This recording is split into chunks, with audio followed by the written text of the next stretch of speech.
What did you see tonight? Yeah, much better defense. Our best defensive effort in a long time.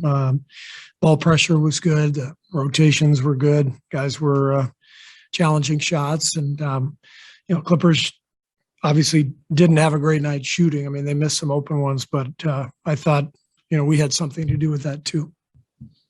You closed with Moody, Kuminga, and Poole. Do you feel them collectively pushing their way more into the current picture, really? Yeah, I mean, every game is different, and so it's hard to predict what's going to happen. But I do like the Jordan, Steph, Clay combination. There's a lot of proof that those three guys play well together. And JK, every minute of experience we can get for him is important. And I did not want to go back to Looney because back to back, and got another game. He's got to guard Jokic in a couple of nights, and so there were a few reasons why we closed the game the way we did. We would have preferred to get everybody out with 4 minutes left, but Clippers made that run, and we had to stay with those guys. Steve, how much of the defensive repair is just about breaking some of the bad habits that have surfaced over the past month plus? Yeah, some of it is bad habits. Some of it is maybe just being in the doldrums a little bit. I think the attention to detail was better today, and I think it'll continue to get better, especially when we get Draymond and Andre back. But there's no reason why we shouldn't be really good defensively again. We were great defensively for 40 or 50 games, whatever it was. So we can get back to that level. Steve, there was a fun energy pregame with Will Ferrell out on the court, and did you sense that kind of uplifted the guys? And what how did that come about? What did he say in the locker room after warm-ups, going in there to see you guys? Yeah, he actually emailed me a while back, and I didn't believe it was him. And so we exchanged a couple of emails, and then concocted the plan. And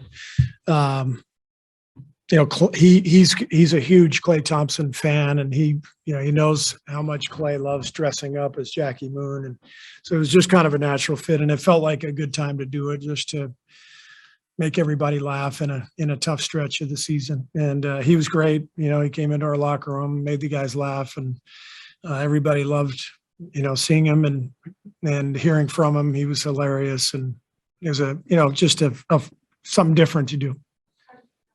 Actually him. You didn't believe him. I sent him a series of questions that only he would know. No, he insisted, so I believed it. This seemed like one of Bielitsa's better games in a while. It kind of had some nice flashes last night too. Just wondering what you thought about him. Yeah, Belly was great tonight. He's such a talented player, as a passer and shooter, and stretch big, fits our offense really well. All the passing, the movement. It's been a tough stretch for him over the last month or 6 weeks, whatever. But everybody has those stretches, and we're going to need him. And certain matchups are going to call for his presence out there. And I thought he played really well tonight.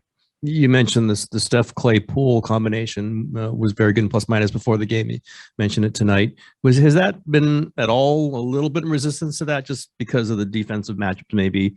And have you just said, hey, you know what, let's just put him out there? There's certain nights where there's some defensive, question marks, just size wise, with Steph and Jordan out there. But Jordan held up really well as the starter defensively next to Steph for the first half of the year. And I think as we get other people healthy, we've got more protection for that group, in terms of rim protection and rotations. And so I think we'll be able to play those three guys quite a bit.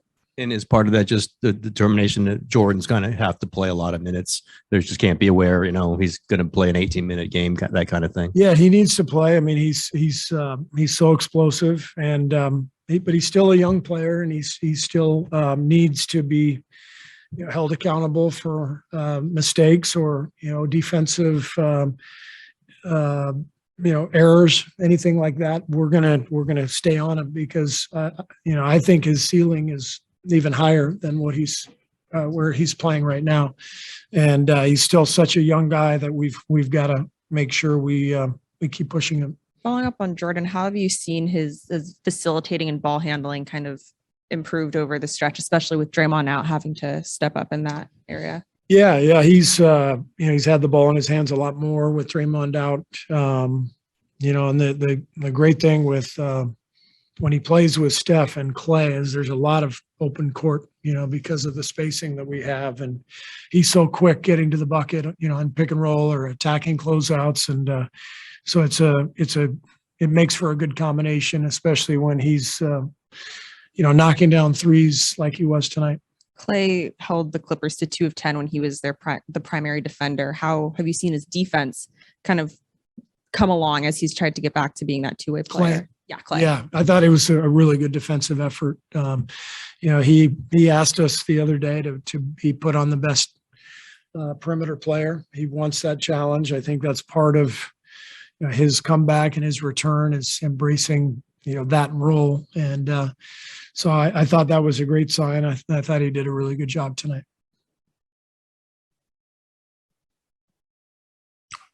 Just about you. So you're basically looking possibly with Poole, Kuminga, and Moody as part of your playoff rotation. Kind of already said that.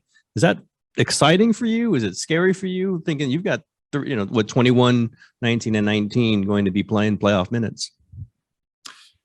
Yeah, I mean it's and we'll obviously every matchup's different. You don't know how guys are going to respond, but I'm going into this stretch run with great confidence in all of them, and what a great learning experience for them to play these minutes and to feel this kind of pressure being on a good team and trying to improve our playoff seeding and then going into the playoffs. It's all good stuff, but you never know what happens once the playoffs start.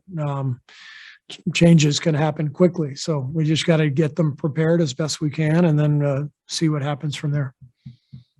Steve, I know you're keeping Steph out for 6 minutes, bridging the quarters. Generally speaking, do you feel comfortable doing that though, that long stretch because of Poole, or how much does Poole make you feel comfortable going that long without Curry? Yeah. I mean, when Jordan is playing well and creating shots for himself and others, then it gives us a lot more of a comfort level, keeping Steph on the bench. So I think that's a big part of all of this. If Jordan can continue to play at a high level, it gives us the luxury of giving Steph a little more rest.